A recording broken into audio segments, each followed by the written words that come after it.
Hi, everybody. Good evening. Welcome to another webinar. Thank you so much for being here. I hope you had a good day today. We will start with just a quick check to make sure everybody can hear me and everybody can hear Selina as well. So just write, what are we going to write? Green on the chat. If you can hear me okay, please. Just wait a few seconds.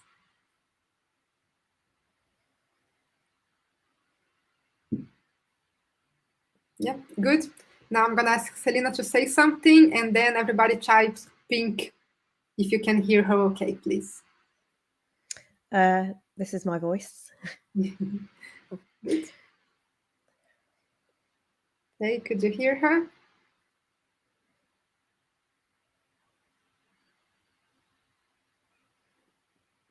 Yeah, okay, awesome. Cool. So we've done the checks. So let me just tell you a little bit about what's going to happen this afternoon. Maybe some of you came for the other webinar that we had last Thursday. We already have thousands of views on the webinar. So thank you so much. Keep sharing, keep liking, and make sure that you like this one as well. Not because Selina and I want to be influencers or anything, but just because YouTube is full of videos. And if you want to find this one again, it will be very hard. But if you like it, it gets saved to your account on YouTube. So you can always find, you can always share with your colleagues who couldn't be here today. You can always watch it again to refresh on the ideas. So make sure you give it a like so that it's saved. People are already asking about certificates. Yes, there will be certificates if you email me. So I'm going to type my email here on the chat.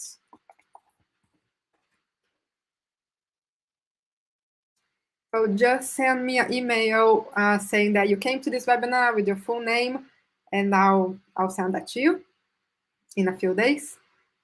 So what are we doing today? My name is Flavia, and I am the Chief Scientist at Seneca. I have been here for 5 years, so some of you may already know me, may have talked to me even before.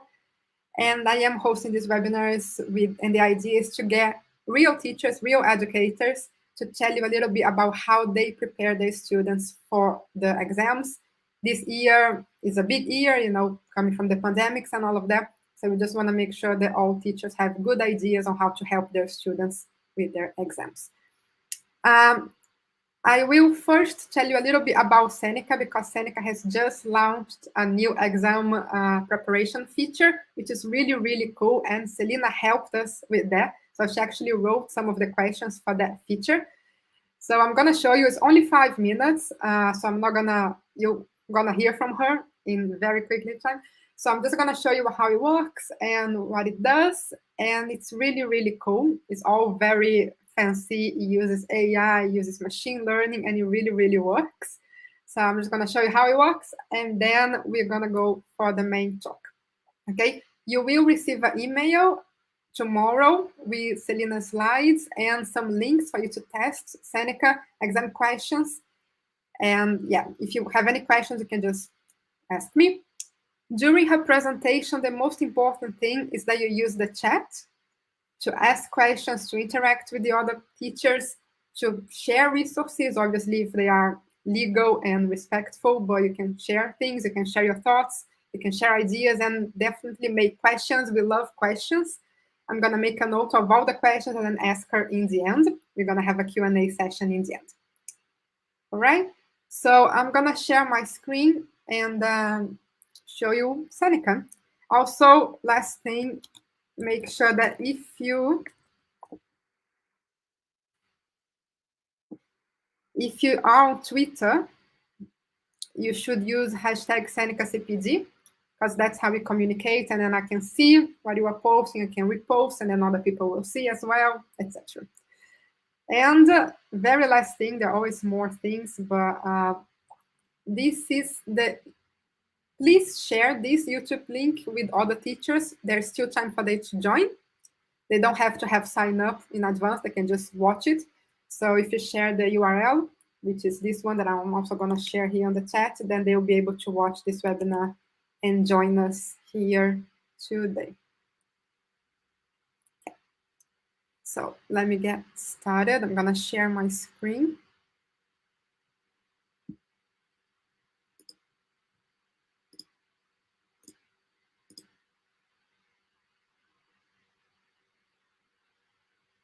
Okay, let's make it a bit bigger. Okay, so I am going to assume that most of you already know Seneca. So I'm not going to talk to you about the basics of Seneca. I'm just going to talk to you about the exam question feature that we just launched.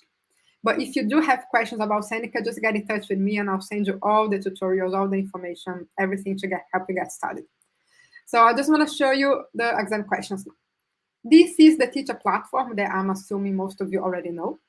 But as you know, Seneca used to be mostly for retrieval practice. So we're going to have multiple choice questions, word field questions, toggles, that kind of thing to help students consolidate their knowledge, which was really good and still is very good and it's super, super important. And I think Selina is going to talk a little bit about that. But this constant practice and retrieval is super, super important to help students understand the content.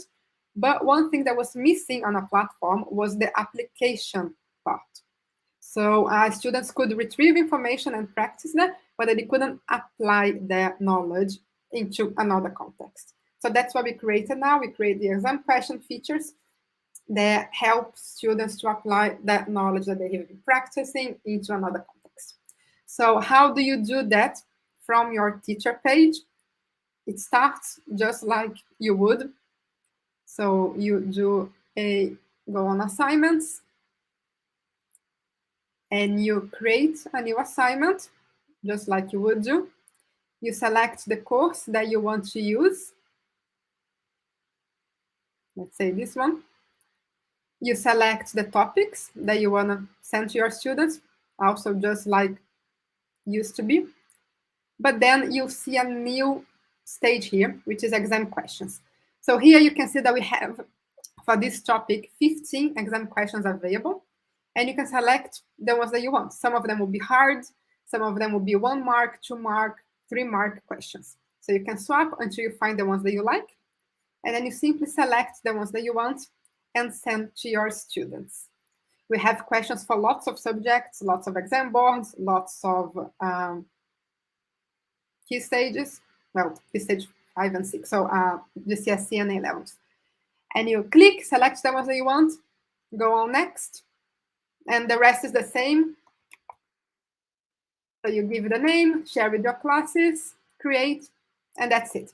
So for you, teacher, the only thing that you have to do differently is that one extra stage where you select the exam questions. How does it look like for students? So if I go on my student platform and on my assignments page, I will see here, normal, that I have all this content to do, but also I have 2 exam questions to answer. So I'm going to click on here. And I am going to see this. So it's very different from the normal courses that they can still do, obviously, because now they only see 1 question and an empty box for them to answer that question. So I'm going to type something just random here, just as an example of what it looks like. So this question is worth 1 mark. I submit it. You will auto mark, and it will tell me how many marks I got. It will show me the mark scheme as well. So if I get something wrong, it will show me what was supposed to be the right answer. And the idea here is that my internet's a bit slow today, but we'll get there. There you go. So the idea here is that it will show your students what the right answer was supposed to be by helping them understand why they got that wrong and how they can get better. So here I can see that I got only 0 marks out of 1. And this was supposed to be the correct answer. I can give a feedback if I don't agree with that, but that's the point. And everything that I do here, my teacher gets to see there as well. So my teacher will see if I answer them, how many marks I got, and what I answer. So they can see my answers as well from all of me and all of my colleagues. So the idea is that you'll be able to track your students' performance on this very, very individually. You get to see the marks, the answers. You can remark if you think that they deserve a different number of marks. And the coolest part of all of that is that the auto-marking works with a machine learning system. So the more teachers mark and give feedback on those questions, the more questions are answered by students, the more the system learns from those questions and it gets better and better and better. So every time that you set those to your students, every time that they answer something, the system keeps learning and learning from the students, from the teachers, and then it keeps marking better and better and better. So it's a really futuristic, very fancy thing, very fancy system, but really, really works. And we already have very good feedback from teachers and from students saying that they are using this feature and they like it and it's helping and it's working. So I highly recommend you to give it a go. I can see some questions here. I'm going to answer them. I'm just going to finish this demo before I answer the question. So this is what it looks like. So I answer this one, and then I go for the next one. And then I have another question here. So this one is good. It's worth 2 marks. And then I'll answer, and then it will give me 0, 1, or 2 marks for this question. So if I go back to my teacher platform now, I just want to show you what the report looks like. So let me go to my class. I go to my assignments. And I just need to the old one. This one. So it's the same place where you would find your normal report. So your normal report still here. You get to see the percentage and the performance of each student on each topic. But then you also have here exam questions. And here I get to see each student, how many marks they got, how many they answered. So this student here only answered 2 and didn't answer this one. Got 1 out of 3, 0 out of 1. This one got 3 out of 3, 2 out of 2, 0 out of 1 marks. This one didn't do the exams. And I can click to see what they answered. So I get to see their answers, I get to see their mark scheme. And if I don't agree, I can remark as well. So if I say, actually, this one is not completely correct, should have been 1 mark, you can do that, okay? So you can print that. So you can go on Excel and print that, and you can see all of them one by one. So the idea is that it'll be really, really easy for you to keep track, again, even easier, even better for you to keep track of your students' performance, your students' progress, your students' understanding, and how much they really get the content, or if you have to do any intervention and help any of them with any particular content. Cool. That's what it is. So I'm just going to answer a few questions. So people asking if you need a premium account for that. Yes and no. You do. So you can do 3 questions for free at a time. So if I set 3 questions here with the deadline for the 10th of October, I can only set another question for free on the 11th of October. So I always get 3 questions at a time for free. But if you have a premium account, then you can access and set all of the hundreds and thousands of questions that we have directly at the same time if you want. So that's the difference. You always have access to the feature, but for free, you can only do 3 at a time. And with the premium account, you can do all of them at the same time. Okay, but also, everybody who is here today gets 10% off on Seneca Premium. So if you are interested in getting the whole access to our platform and the exam questions, then you can get that with 10% off because you're here on this CPD webinar. So also Ms. Fazini asking about the platform, same thing. Most of it's free, but we do have things that are paid, that are premium. And if you want to buy that for your school, you can get it with 10% off because you're here. Okay. It is not expensive, but you can get a code specifically for your school if you get in touch with us. And with the 10% off is even better. Okay. So I'm going to share with you a link where you can apply for the quote. You don't have to buy it just because you got the quote, obviously, but it gives you an idea of how much it will be, how much the discount is, and all the other things that you get. This is just one of them, but you get other things as well with the premium account. Okay, so I'm just going to share that with you, the link, which is this link here.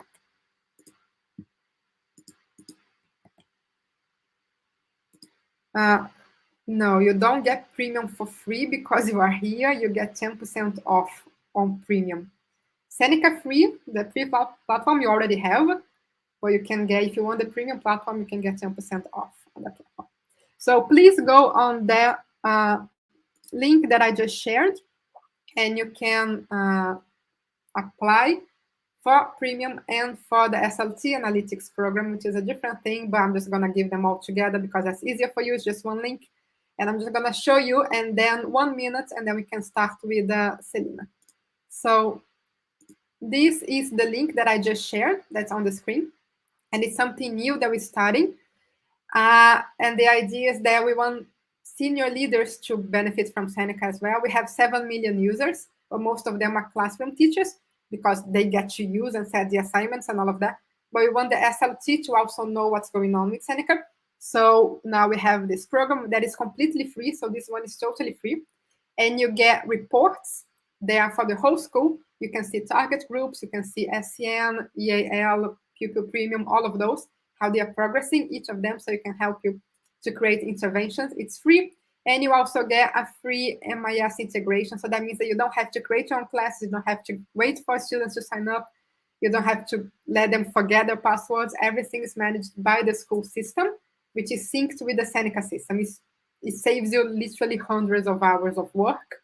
And this is free. So again, I highly recommend that you click here, apply for the SLT Analytics. And when you click on the link, you will get here, just type webinar. So then we'll know that you came from this webinar, and we're going to give you all the information required for that. Okay, so do go on the link and do that.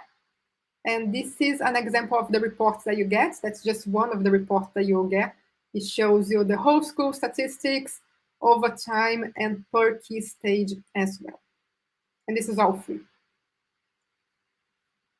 Okay, so I'm going to stop talking now. And I'm going to bring Selina back. Hi. Hi. Hey, good. How are you? I'm good, thanks. Okay, great. So just to recap, please go on the link that I shared. You can get all the information after you apply. You don't have to buy anything, but you get the information and then you make the decision. So now the main event, which is Selina's talk. So I'm going to let her introduce her, but just want to thank you, Selina, for being here. Very excited to hear your ideas and strategies for exam preparation. And remember, everybody, type your questions in the chat. Okay? Yeah, absolutely. Thank you, Flavia. There you go. So I hope you can see my slides now. Can you see them? Yeah, are they showing my slides? Yes. Yeah? Okay, brilliant. Okay, so I'm just going to talk you through exam preparation strategies. Just to give you a little bit of an introduction to me, that my name is Selina Chadwick. And I've been teaching and been a head of department of product design since 2007. I also mentor PGC students for Goldsmiths College, University of London. And I also create course content for DATA, which is the Design and Technology Association. I'm 3D printing ambassador for Create Education, and more recently I contributed to Oliver Caviglioni's 2021 book, Organize Ideas, and it's a book on dual coding, which I'll talk a little bit about later. I also am a project officer at STEM Learning, and I, as Flavia said, I also authored for Seneca, and I love EdTech. So anything to do with EdTech, gadgets, anything, I'm all over it. So the outline for today's talk then is I want to discuss pedagogy with you and how that ties in with building your curriculum before I look at revision strategies itself. And then look at how we can analyze data that we receive from it. And then at the end, if you've got any questions, just type it in the chat and then I can answer them at the end. So I want to look at pedagogy, first of all, because I feel that with effective learning will come meaningful revision. And so one of the quotes that I've put in is from Baruch Rosenstein, which is, someone who I absolutely swear by in terms of his principles on pedagogy. And he says that the best way to become an expert is through practice, thousands of hours of practice. The more practice, the better the performance. And so he came up with these principles of instruction. If you just Google Rosenshine principles of instructions, you'll find lots of articles on there. You'll find infographics like these, which are quite useful at explaining this information. So I think that if you consider the pedagogy behind your curriculum and your delivery of it, that will then in turn create effective revision. So one of his principles is about sequencing your curriculum. And, you know, if you've been threatened with Ofsted, you'll know that how you sequence your curriculum is very important. So what are you teaching? Why are you teaching in that particular order? What comes next, etc. So think about presenting new material in small steps. So especially for me, design and technology is a fairly new subject to primary school children when they come in year 7. The way that they've been taught it at primary is very, very different and very varied. We have to think about how we present that new material to them. So you might think about grouping similar topics together.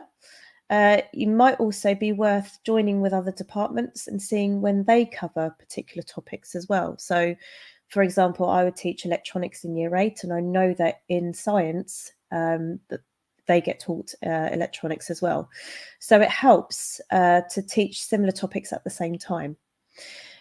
Providing models, provide your students with exemplar responses, and that goes for both high grades and low grades. Students like to see examples of other work, and they indeed like to mark other people's work as well, and they can be quite harsh as well, but I think it's very, very good exercise for them to do. And doing live walkthroughs, I'll talk you through that a little bit later. For students that struggle a little bit, think about providing scaffolds for difficult tasks, so things like writing templates, acronyms, and dual-coded knowledge organisers, which I'll talk you through a little bit later as well. Students like to be questioned, and any opportunities to question should be included. It promotes their engagement, it promotes their enjoyment, and it's just very, very beneficial for them. And I've included a link on there on different types of questioning techniques that you can use.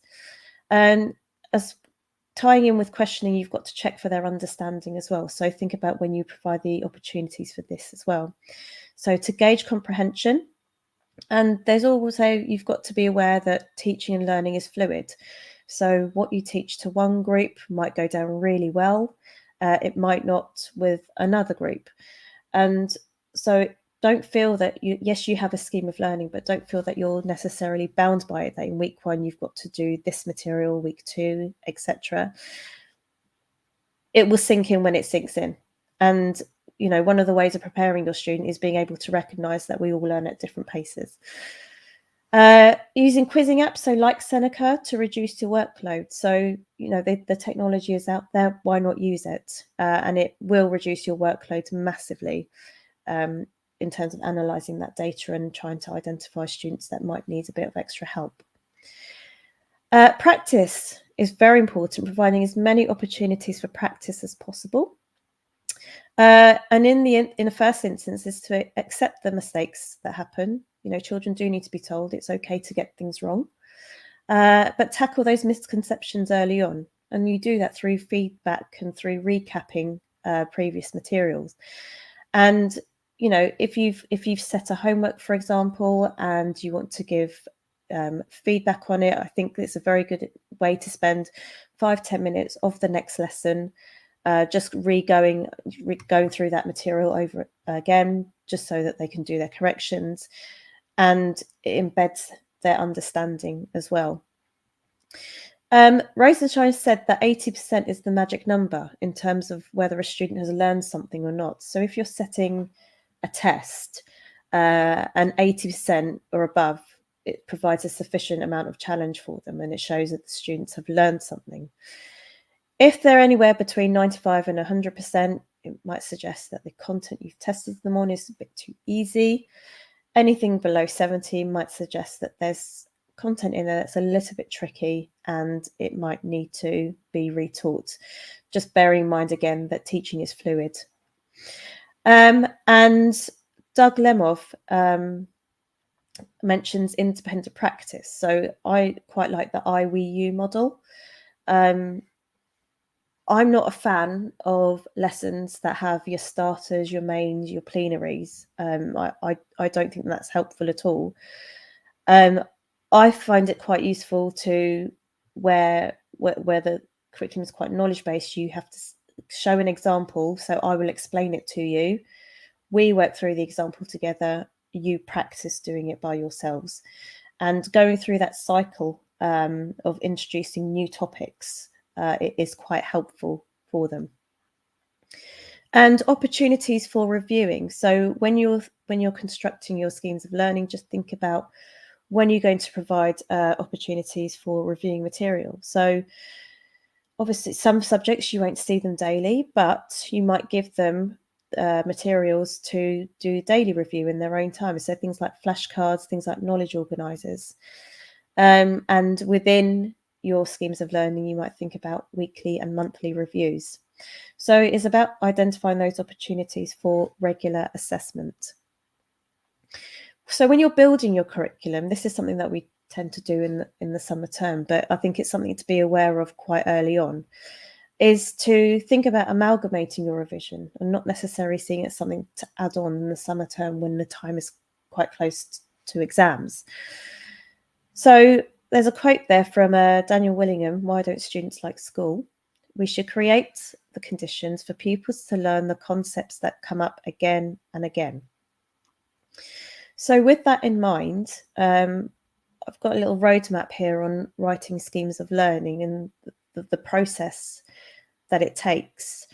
So I would start by mapping, so working back from a GCSE spec, for example, view it as a 5-year course. So from year 7 up to year 11, what are the key concepts that you're teaching and how are they going to be assessed?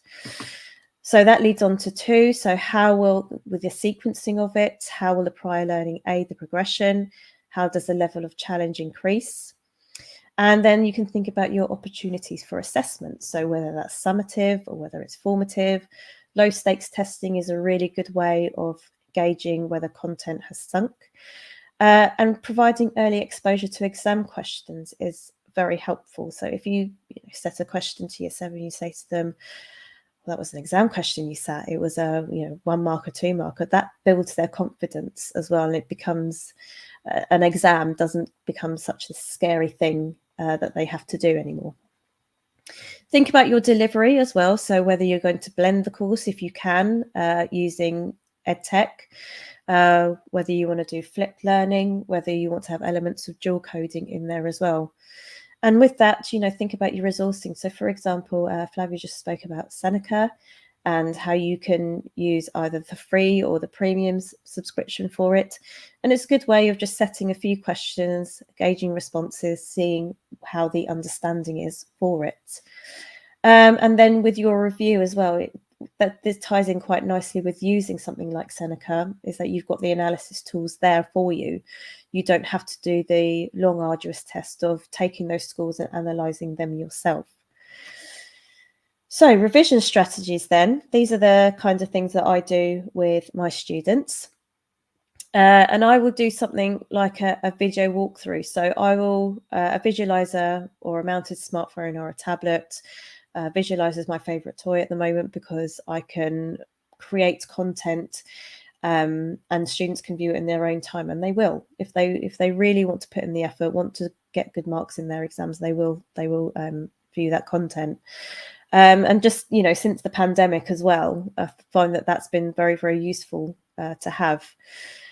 So what I've got here is just a clip of me talking through an exam paper. This is just the maths section on it. And there's no audio on this, but what I'm doing is I'm thinking out loud and I'm going through and I'm talking about the question and how I would break it down. I would suggest then on the image below that you would save a question per video, because otherwise, this is a 2-hour paper. the students got to watch me answer a 2-hour paper just to get one bit that they want. So I would suggest that you break it down, save your files into separate questions. Knowledge organisers.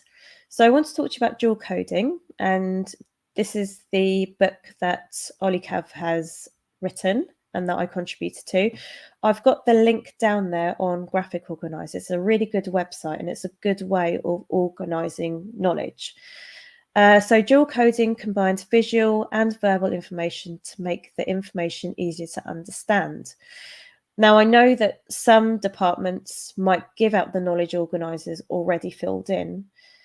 The problem with that is that the content hasn't been written by the child themselves.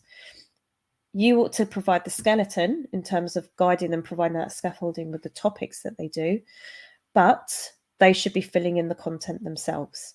So I've got an example here. This is design considerations. I've given them the basic factors that designers need to consider when designing a product, and then the student has just gone through and annotated and added further information. So it's just a really good way of organising information, and they've created their revision resources as we go along through the course. So this has been a homework that I set them. Acronyms. This is another knowledge organizer, but I've combined it with an acronym, and this is teaching life cycle analysis. So again, aligning of topics. I know that chemistry teach this as well, about the life cycle of a product, how the stages of the product's life through its manufacture, its use, its disposal, how it impacts on the environment. And having the acronyms helps to structure those long response questions. So English, for example, they've got their way of structuring essays. And it can be quite daunting for a child to open up their exam booklet and there's a blank page of lines for them to fill in. And giving them the tools like acronyms, ways to structure their responses, just makes it seem a lot less daunting. This is, for DT, we do coursework as well. And we translate the mark schemes for them. So this is taken from the OCR website, and they'll say things like clear or full relevance to the context, focus identification, etc. And that can be quite difficult for a young person to understand. So what I've done is I've taken it and I've put it in a translation, like a child-friendly speak. And, if you were to break that down even further, this is what the exam board want from you. This is your to-do list. This is what you need to go away and do. And it's a good way for them to understand the differences between leveled responses as well. So like the longer response questions where you'd have marks 0 to 3, how well they've grasped a particular topic, all the way up to 6 to 9, for example. And it's a good way of just breaking down the mark scheme, exposing them to the mark scheme and showing them what is required from them. And when you're giving feedback as well, use common mark scheme phrases as part of your regular feedback, so that they understand and if you do this from an early enough age and you're using comments that crop up quite often in the mark scheme, then they'll be able to identify what it is that you're talking about. Use the exam board resources. They're quite good. They're not perfect, but what's there is okay. And if you don't find anything, hassle them. They're there to provide a service, so get them to provide that service for you. So what I found is indexing past questions is really good for targeted revision, and students can help with this too. So I've got an example here of a spreadsheet that I've created, and I've got the design and technology topics grouped into things like material properties, modelling, material considerations, mechanical, electrical devices, etc. And I've looked through the past paper questions, and I said, okay, right, question 1A is based on this topic, question 2 is based on that topic. And it is quite a long task, but the students can help with that as well. And it can be quite a good activity for them to look through a paper and say, okay, what topics am I being tested on? Just make sure, though, you keep a bank of questions locked. So when you do your mock exams, that they can't access those. And any candidate exemplars can be quite useful, marking them. They love marking other people's work.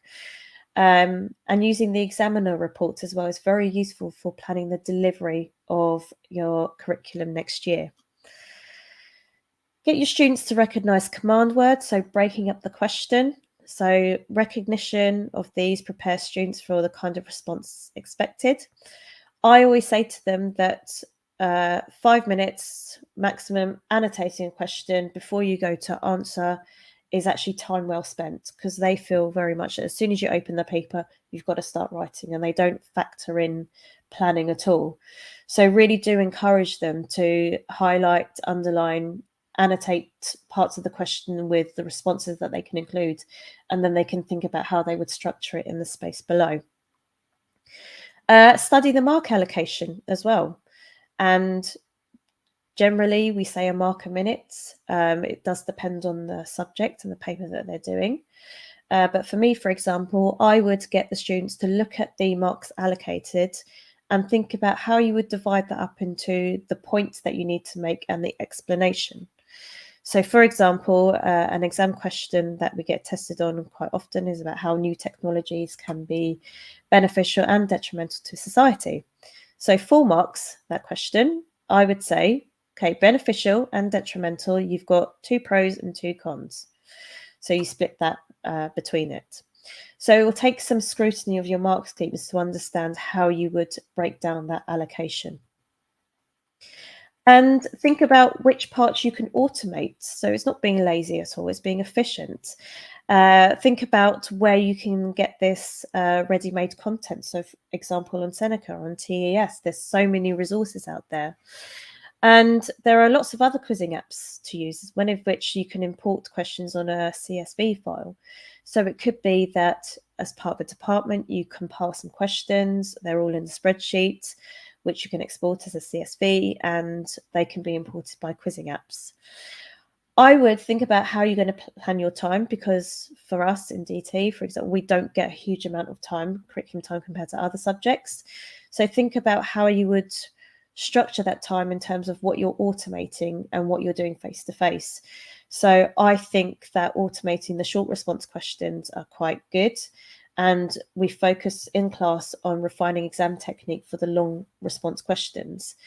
And you'll often find that the short response questions are sort of the basis of the knowledge that build up and allows students to have the confidence to answer the long response questions. So look, when you're looking to analyze things, think about the gaps that you need to close. So the use of data is very important, and I love spreadsheets. You know, you can do anything on a spreadsheet. And what's great about Seneca Analytics is that you can export it if you need to, and you can give it further scrutiny. And you can think about if there are any flags there where you need to devise personalised learning checklists. SLT love personalised learning checklists.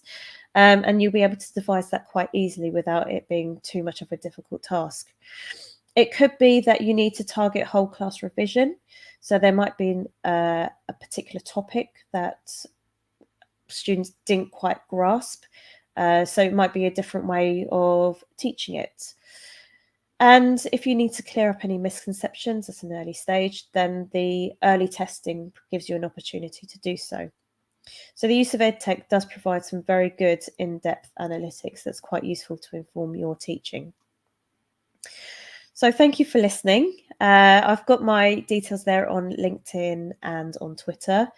I'm not much of a talker on social media. I kind of lurk, really. But if you need any help, then just contact me. Let me know. I'm quite happy to help where I can.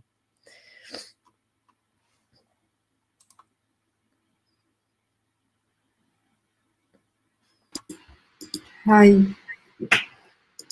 Hey, that was great. Thank you. People already thanking you, saying those were great tips, and I agree. It was very clear and very well explained. So thank you for that. And we do have a few questions. So I'm gonna start reading the ones that were asked during the webinar. But if you still have questions, just keep them coming, because we have a few minutes left, so I think we have time to answer more questions. There's just one here that just, I'm just going to start with this one because it's right here. It's from Lana. How do you devise personalized checklists? So with personalized checklists, what I would think, this is where Excel is your best friend. I don't know what subject you teach, but if you think about having the topics listed on one column, and then you've got your students listed along, so let me get this right, your topics listed along the rows, your students listed along the columns, then you can identify how your students are doing based on particular topics. I hope that answers your question, Lana. Yeah, I think it does. And there was even another question here from Miss Fassini asking the same thing. So I think you did answer. But if you still want to know more, just ask on the chat and then we can elaborate on that. So there was another question that was before, which is how do you regulate accuracy when students create their own content on knowledge organizers? That's where you as a teacher would need to check them. So what I do is for year 10, for example, they have an exam question booklet. So the way that I've split my courses is that we have a bit of ed tech for them to do in their own time as part of homework. We do exam question booklets to get them used to actually writing and answering questions. And as part of those exam question booklets, we get them to fill in the knowledge organisers as well. And that is a piece of work that I would check and use and check to see that their content is correct. Yeah, that's great. Okay, now there are more questions coming up right now. I guess that's a big question, but just in general, how do you use Google Forms? Specifically on those strategies that you mentioned. So Google Forms is great for setting up. I mean, I use Google Forms as well for setting up your questions.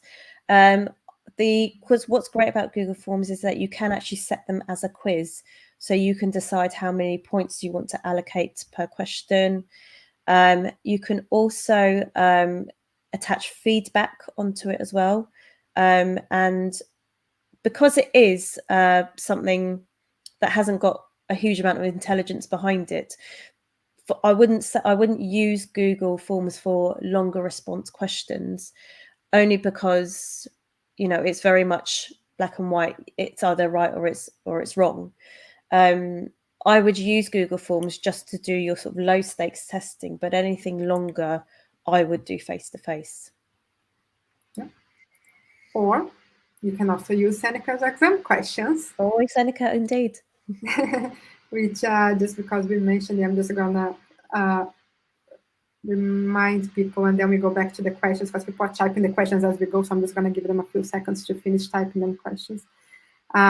Just to remind everybody, that link will take you to this page where you can apply for the SLT Analytics, where you get super awesome reports about your whole school. They are free, and also free MIS integration, which is also free. And when you click on the button and you go here, make sure that you type webinar here so that you get a code for premium with a 10% off discount for being here today. So that's the link. Stop there and go back to the questions. Okay, so a question from a maths teacher here. How would you deal with reluctant lower ability students who have already decided that they are likely to fail? I think maths is quite a tricky one, because it's almost acceptable to say, oh, I'm no good at maths. And there are some, they come to school with that attitude as well. And I think it's about breaking down this and challenging that attitude as well, that it's not okay to say, oh, I'm no good at maths, so I'm not going to try. But I would think about small gains as well. So rather than setting them quite a complex question in year 7, think about and this is where baseline testing is quite useful as well, in terms of like, what have they come with before? Because what they've learned in maths is so varied, and it depends whether they've been taught by a specialist or not in primary school. So, this is where Seneca can be quite good at setting your baseline. But also using your analytics, using your information there just to see where your students at. And then think about gradually introducing the small content so that when they're leaving your lesson, it was just like, oh, that wasn't so bad, or that was easy, that kind of thing. And then you can sort of build on that. And once you've got that kind of attitude, then you've won them over. Yeah, I like that. That's a very good suggestion. Yeah, there's it's almost cultural, right? To go like, no, I'm not good at maths. There's just something that people say, even out of school. Yeah. Oh no, Yeah. it's for some reason it's okay to say I'm not good at maths. Yeah. I'm also a qualified maths teacher, by the way. So yeah, it's quite frustrating because I have to teach maths content too, and it is quite frustrating. Like, well, we're not in a maths lesson. Why do we have to do maths? And it's like we use maths all the time. Yeah. There is a question here from Mandy, which is about. No, that's not it. Sorry, that's the one. That was a comment. That's the question from David.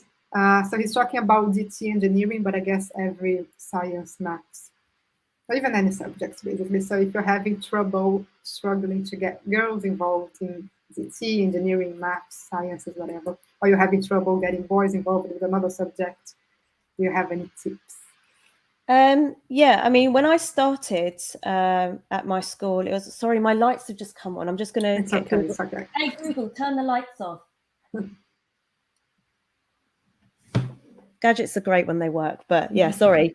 So when I started, product design was very much a minority subject, and it was we offer food and textiles as well, and I think a lot of teachers can make the mistakes that, oh, we'll do girly type projects, we'll do some jewelry with them, or we'll do chocolates or things like that. And the thing is, it's quite patronizing for girls. They don't want that kind of thing. They want to be challenged, and they want to do the same kind of projects that their male friends are doing as well.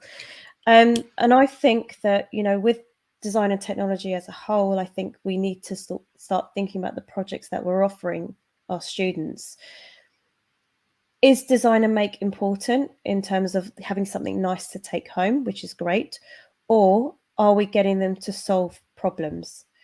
And this is where we're thinking about, okay, what is a real world problem that I can get them to solve? And you'll be amazed at what they can come up with. And, it's just about instilling that confidence and saying, yeah, you are good. So in fact, you are better than boys, and giving them lots of information about careers as well, what they're capable of achieving. So it's not just about design and technology within the confines of your classroom. It's about, why are you doing this? What is the importance of this? And if they see those real world examples, those applications of what design and technology is, then I think that message will start to sink in, and you win them round, you win the parents round, and it's, tackling that misconception that it's a boy subject. It's not at all. Yeah, absolutely.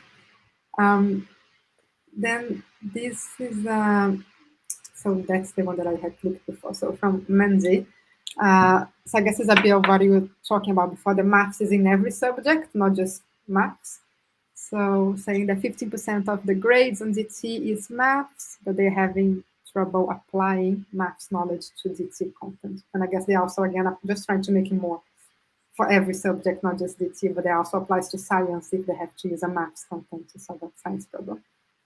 I think early exposure is key. I think if you say to a year 10, oh, by the way, we've got maths in design and technology, they'll be shock.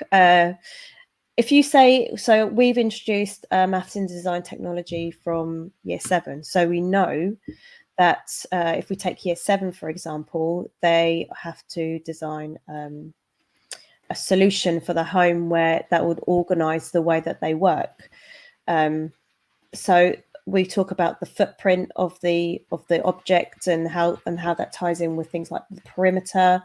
If it's to hold the contents of something, then we talk about things like the volume. If we want to cover it with paper, then we talk about surface area. So it's just making those links with what you're doing in design technology with a real world example. And, we use maths all the time. It's just making them aware that what we're doing in the lesson actually does involve a little bit of calculations. And we're allowed to use calculators in design technology. I think for them, that's a huge thing. It's a big deal that they can use a calculator.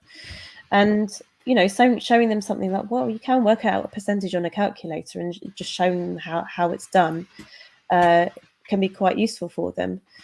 But I would think about liaising with your maths department as well, and thinking about what content is taught when, and thinking about the projects that you do and how you could link that in together. Yeah, I think that's very good. And there, I'm just going to follow up with a question that was in the very beginning, but it was about when you're talking about building the curriculum. Somebody didn't catch the name. Somebody mentioned something about how do you get there coordinated with other subjects. So as a head of department, you communicate with other heads of department to create a curriculum that is interdisciplinary and not just per subject. I'll be honest, it's like herding cats when you try and get all heads of departments together. But I think you're all doing it for a common cause. So like with design and technology, I've liaised with the head of science and the head of maths, the head of computing as well. And I think start off small. Don't try and get everyone in the room at the same time, because it's not going to happen.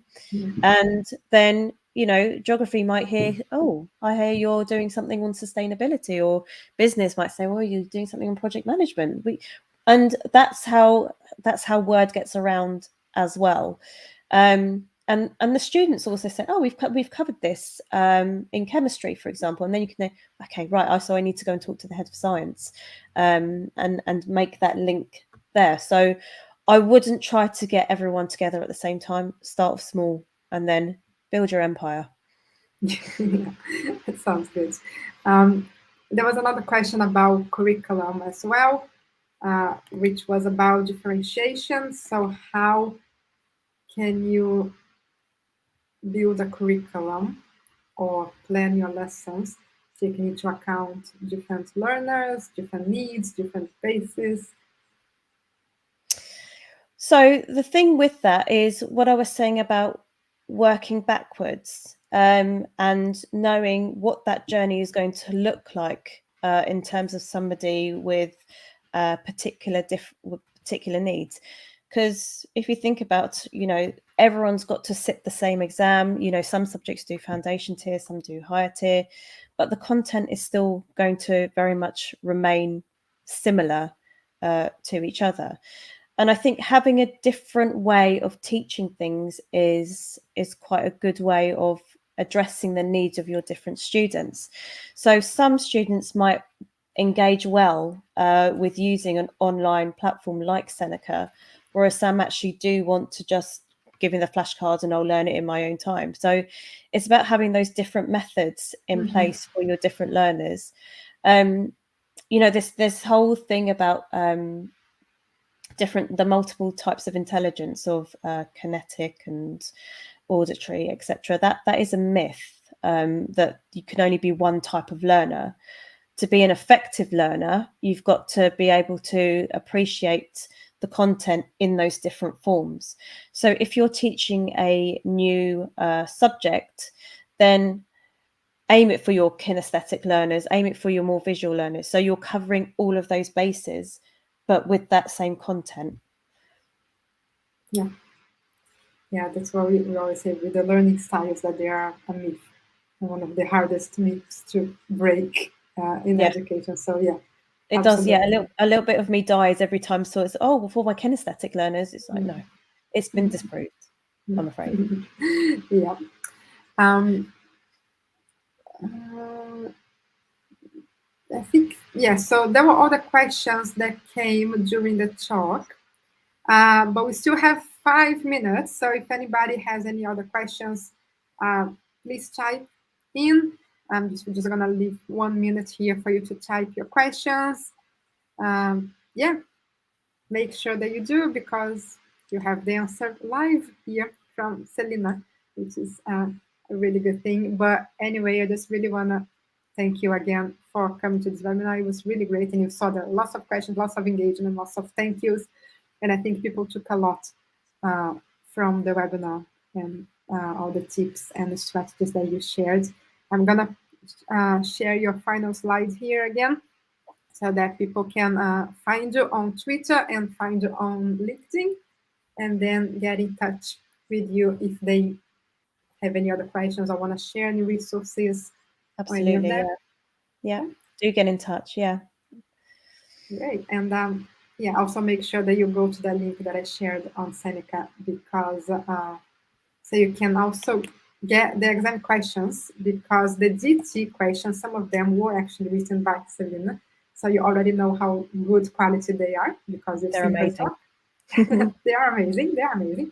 And all the other authors that worked with us, they are amazing as well.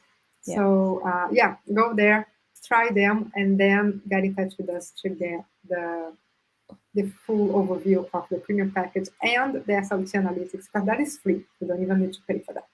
It's a really good project that we have at the moment. Okay, so I see lots of thank yous, very comprehensive, very practical information, lots of thank yous. So I think we're gonna stop now, and people are gonna go and have lunch, or not much, dinner. So, but thank you so much, Selena. That was great. I hope you had a good time.